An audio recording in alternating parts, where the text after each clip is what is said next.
கவிதாவின் கேள்விக்கு விடை கிடைக்கவில்லை. ஏன் பேசவில்லை? தவித்து போனார்.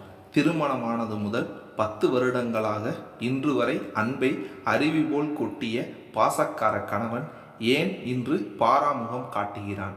என்னவாக இருக்கும்? வேலை பளுவா? அதீத உடல் உழைப்பால் வந்த களைப்பா? வேறு யாரும் அவர் மனதில் இடம் பிடித்து விட்டார்களா? நினைக்கவே நெஞ்சம் பதறியது. முகத்தை என் பக்கமா வலுக்கட்டாயமாக திருப்பினால் வெடுக்கென திருப்பிக் கொள்கிறாரே.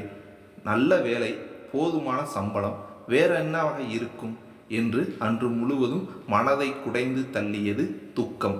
பகலில் போடும் குட்டி தூக்கமும் வரவில்லை. ஏன் ஏன் என்று. ஆபீஸுக்கு ஃபோன் செய்யலாமா? செய்யும் தொழிலே தெய்வம் என்பவராயிற்றே. திட்டுவாரே. என்ன செய்யலாம்? யோசித்து யோசித்து எப்படியோ எப்போதோ கண்ணயர்ந்தாள். காலிங் பெல் சத்தம் கேட்டு வாரி சுருட்டி எழுந்து பாய்ந்து வந்து கதவை திறந்தாள்.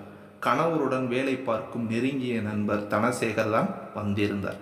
குணாவுக்கு கொஞ்சம் வேலை இருக்கான், முடிச்சுட்டு வர்றானாமா, பத்திரமா கதவை பூட்டிக்கோமா என்றார். சரி அண்ணே, இவருக்கு கண்டிப்பா தெரிஞ்சிருக்குமே, கேட்கலாமா என தயங்கி தயங்கி கேட்டே விட்டார். அட என்ன பொண்ணுமா நீ, உனக்கு விஷயமே தெரியாதா? குழம்பினா கவிதா. என்னாதுனே, சீக்கிரம் சொல்லுங்க, நெஞ்சம் படபடன்னு அடிச்சுக்குது.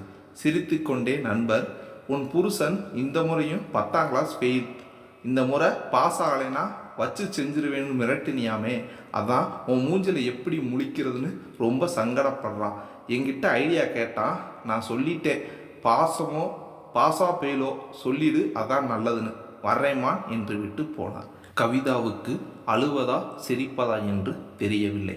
வரட்டும் என்று அன்பை கொட்டி அடுத்த முறை பாஸாக வைக்கிறேன் என்று நினைத்து கொண்டார்.